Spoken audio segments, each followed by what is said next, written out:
افغانانو او د طالبانو حکومت سره د پاکستان دومخي او منافقت دا چې پاکستان بیا څنګه پر طالبانو د شا لخوا ګزار وکړ.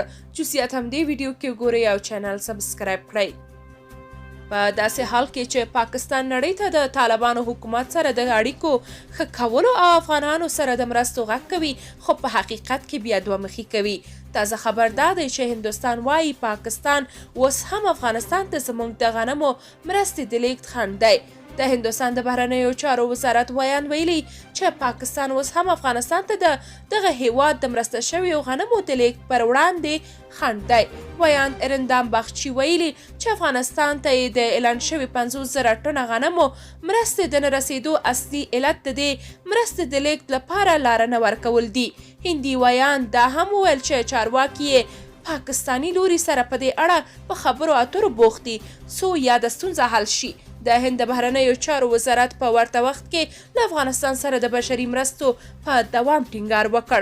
څه موده مخکې د پاکستان چارواکو ویل چې هند ته یې د خپلې خاورې له لارې افغانستان ته د یادو مرستو د لیږد اجازه ورکړې ده. پاکستان په داسې مهال افغانستان ته د یادې مرستې د لیږد مزاحمت ته دوام ورکړی چې پرله پسې ډول د افغانستان د بشري ناورین د مقابلې لپاره له نړیوال څخه مرسته غواړي.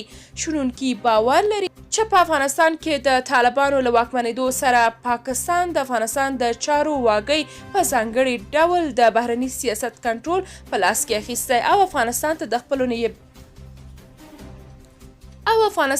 خپلو نیابتي سیاستونو لپاره کاروي.